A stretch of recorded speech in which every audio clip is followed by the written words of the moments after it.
A critic said Clint had no business directing. He won Best Director anyway. A prominent film critic named Harold Brennan published a scathing review of Clint Eastwood's latest directorial effort, Unforgiven, calling it a vanity project from an actor who has no business behind the camera.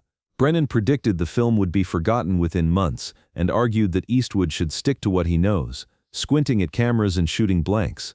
6 months later, Clint Eastwood walked onto the stage at the Academy Awards to accept Best Director. The camera found Harold Brennan in the audience, his expression frozen somewhere between humiliation and recognition. What happened after that ceremony, the private conversation between the critic and the director, would become one of Hollywood's most instructive lessons about the difference between criticism and creation. Harold Brennan had built his career on devastating criticism. For 23 years, he had written for major publications, cultivating a reputation as the critic who wouldn't compromise, who refused to praise mediocrity, who held filmmakers to standards most couldn't meet. His reviews could end careers. A single column from Harold Brennan could turn a promising film into a box office disaster. Studios feared him. Publicists avoided him. Directors either courted his approval desperately or pretended they didn't care about his opinion.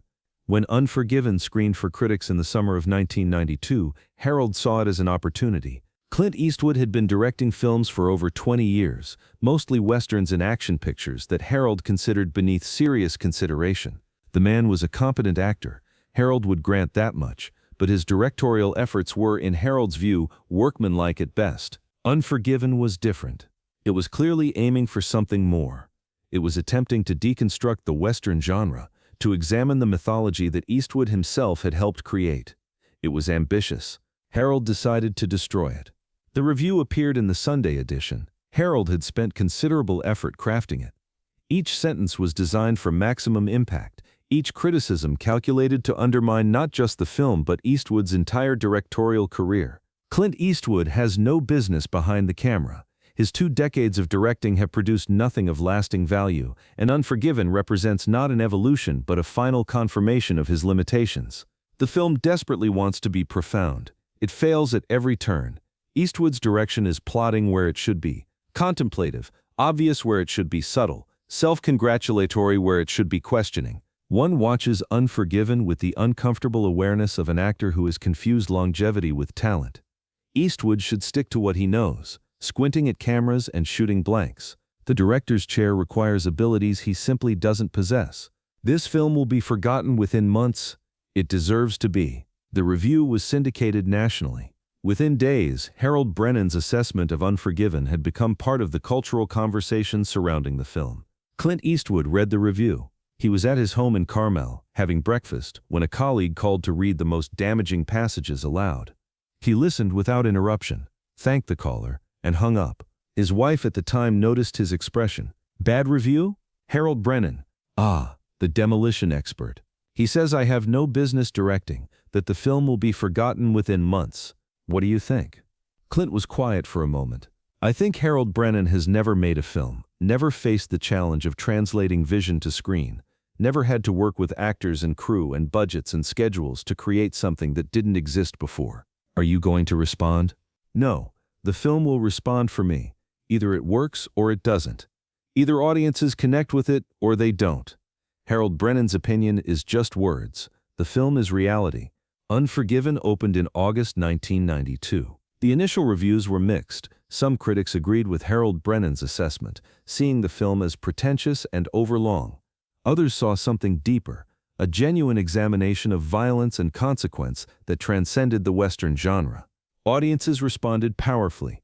The film performed well at the box office, not blockbuster numbers, but steady, sustained business that indicated genuine engagement. People weren't just watching Unforgiven, they were talking about it, recommending it, returning to see it again. Word of mouth spread. "Have you seen the new Eastwood film? It's not what you expect. It's a Western, but it's really about something else. I can't stop thinking about it." The film that Harold Brennan had predicted would be forgotten within months was becoming one of the most discussed films of the year. By October, the critical consensus was shifting. Prominent critics who had initially been skeptical began publishing re-evaluations. The film appeared on year-end best-of lists. Industry publications began mentioning it in conversations about awards season. Harold Brennan stood firm. He refused to reconsider his assessment, dismissing the growing praise as groupthink from critics who lack the courage to maintain standards. In interviews, he doubled down on his original criticism. The film is what it is, a vanity project from an actor playing at being a director. That some of my colleagues have chosen to celebrate it says more about them than about the film. Clint Eastwood is not a serious filmmaker. He never has been. He never will be. If this film receives any major awards, it will represent a failure of the industry to recognize genuine artistry. His certainty was absolute. His prediction was about to be challenged. The Academy Award nominations were announced in February 1993. Unforgiven received 9 nominations, including Best Picture and Best Director. Harold Brennan's review was republished alongside the announcement, with commentary noting the stark contrast between his assessment and the Academy's recognition.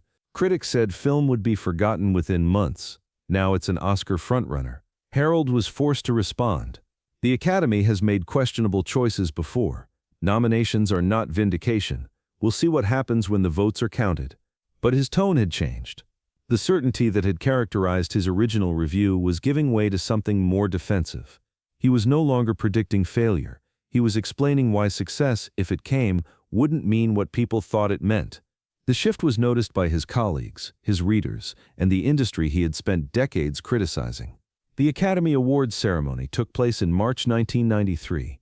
Harold Brennan attended, as he did every year, seated in a section reserved for prominent critics and journalists. He watched the ceremony with professional detachment, making notes for his post-awards column. Unforgiven won Best Picture. The audience applauded as Clint Eastwood and his producers took the stage to accept. Harold noted the enthusiasm, genuine, sustained, the kind of response that suggested the award reflected real sentiment rather than political calculation. Then came Best Director. The nominees were announced, the envelope was opened, the name was read. Clint Eastwood, Unforgiven. The audience rose to their feet. Clint walked to the stage with the unhurried confidence that characterized everything he did. He accepted the award, thanked the people who had made the film possible, and said something that would stay with Harold Brennan for years. This award belongs to everyone who believed in this project when it would have been easier not to. Thank you for the faith. The camera found Harold in the audience. His face was unreadable. The official after-party was crowded with winners, nominees, and industry figures. Harold Brennan didn't usually attend these events. He preferred to maintain professional distance from the people he wrote about. But something made him stay tonight. He found himself near the bar when Clint Eastwood walked past. Their eyes met. Harold expected anger, triumph, the kind of vindictive satisfaction that most people would feel after being publicly attacked and then publicly vindicated. Instead, Clint stopped. "Mr. Brennan, I don't think we've met. I'm Clint Eastwood." Harold shook the offered hand, uncertain how to respond. "Congratulations on your award." "Thank you. I read your review. I assumed you had. Would you like to have a conversation about it? Not now, the party's too loud. But sometime this week, if you're in Los Angeles." Harold was completely unprepared for this. A conversation? About my review? About criticism? About creation? About the relationship between the two? I think it might be instructive, for both of us. They met 3 days later at a quiet restaurant in Beverly Hills. Harold had spent the intervening time trying to understand what Clint wanted. Revenge seemed unlikely. Clint had already won, and public humiliation of a critic would only make him look petty.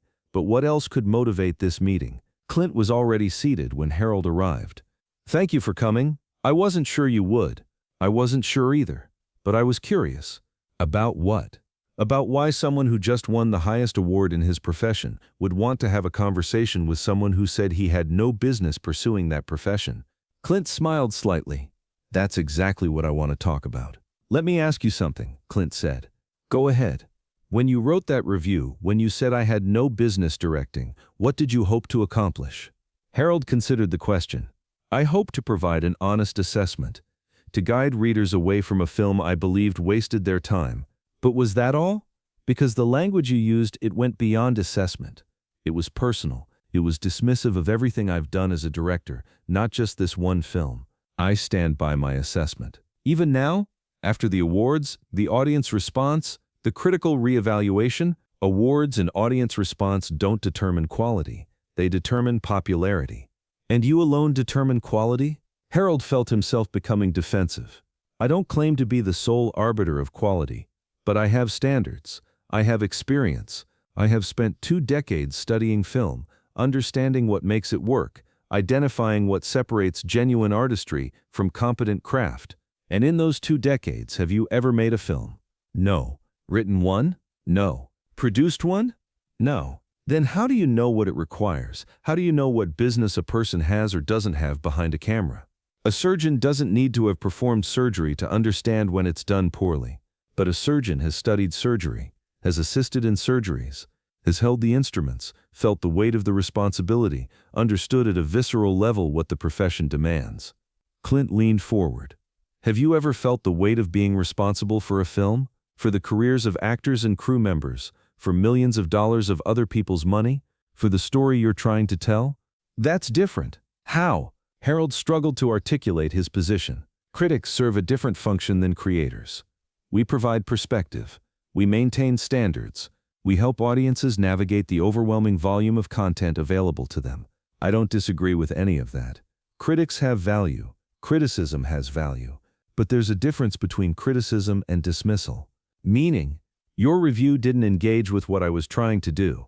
It didn't examine whether my artistic choices served my intentions. It simply declared that I had no business making artistic choices at all. Because I don't believe you have the capabilities. And yet here we are. Best Director, Best Picture, critical reevaluation across the board. Were all those people wrong? They might have been. All of them? The Academy? The audiences? The critics who changed their minds?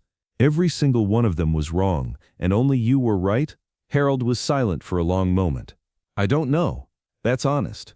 I've spent my career being certain, being confident in my assessments, being the voice that wouldn't compromise. And now? And now I'm sitting across from someone I publicly dismissed, who just won the highest award in his field, asking me questions I don't have good answers for. That sounds uncomfortable. It is. Good. Discomfort is where learning happens. Harold looked at Clint with something approaching curiosity. Why are you being so gracious about this? I attacked you publicly. I said you had no business doing what you've spent 20 years doing. Because your attack didn't hurt me. The film spoke for itself. The work spoke for itself. Your words were just words. The reality was different. Then, why this meeting? Because I want you to understand something. Not for my sake, for yours. Clint ordered another coffee before continuing. Criticism is easy. Creation is hard. That's not a criticism of criticism. It's just a fact. Anyone can point out flaws. Finding them is the simple part. Building something that works despite its flaws, that achieves something despite imperfections, that's the challenge. You're saying critics don't understand creation. I'm saying critics often forget what creation requires, the thousands of decisions that go into any film, the compromises, the adaptations, the moments when you have to choose between bad options because there are no good ones. Critics see the final product. They don't see the process. That's not our job. Our job is to evaluate results. True. But evaluation should account for the difficulty of what's being attempted, should account for the constraints under which it was created, should engage with the work on its own terms, rather than comparing it to some theoretical ideal that exists only in imagination. You're describing a different kind of criticism. I'm describing a more useful kind. I have a proposal, Clint said. What kind of proposal? Spend a week on one of my film sets. Observe the process. See what actually goes into making a movie. Not as a critic, as a student. Try to understand what you've been writing about for 23 years from the inside. Harold was startled. Why would you offer that? Because I think it might change how you write. Not necessarily what you write, but how. I think you might become a better critic if you understood creation more deeply. And if it doesn't change anything?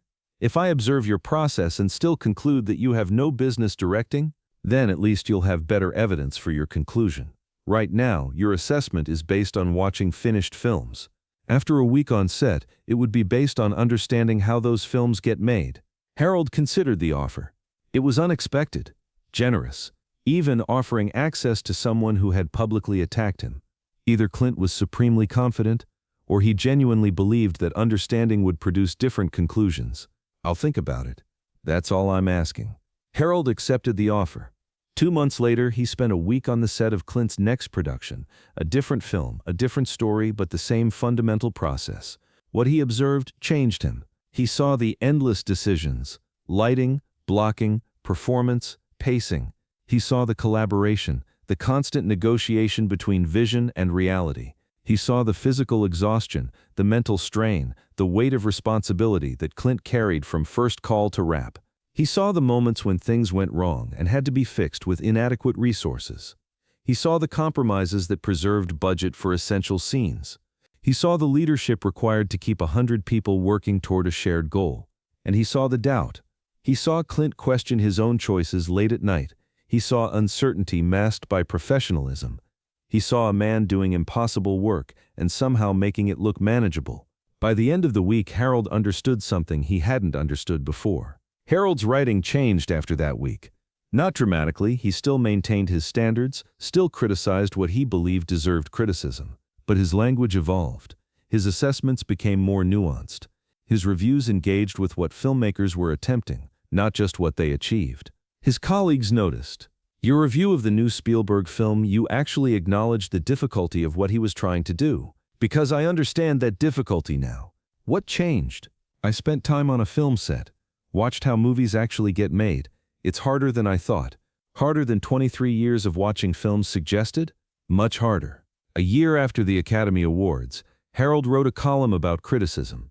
He didn't mention Clint Eastwood by name, but anyone who knew the history understood who had prompted the reflection. Critics must be honest. That hasn't changed. But honesty includes acknowledging the limitations of our perspective. We see finished products. We evaluate outcomes. What we rarely see is the process, the thousands of choices, the endless challenges, the weight of creation that precedes everything we review. I once wrote that a director had no business behind the camera. I was wrong. Not about the specific film. Reasonable people can disagree about quality, but about the larger claim, about the suggestion that I knew enough to dismiss someone's entire professional pursuit. Criticism should illuminate, not demolish. It should engage, not dismiss. It should respect the difficulty of creation even while honestly assessing results. I'm still learning this. I expect I will continue learning for the rest of my career. Harold Brennan continued writing until his retirement in 2010. His later work was different from his earlier work, more thoughtful, more engaged, more willing to acknowledge complexity. He never became a pushover. He still criticized what he believed deserved criticism, but his assessments carried more weight because they demonstrated more understanding. He and Clint Eastwood never became close friends, but they maintained a respectful correspondence over the years. Occasional letters, a phone call when one of Clint's films touched on themes Harold had written about, a mutual acknowledgement that their confrontation had produced something valuable for both of them. When Clint received the American Film Institute's Lifetime Achievement Award, Harold wrote a tribute that included a confession. I once said Clint Eastwood had no business directing. I was spectacularly wrong. He spent the next 2 decades proving just how wrong I was. But more importantly, he took the time to help me understand why I was wrong, not through argument, but through invitation.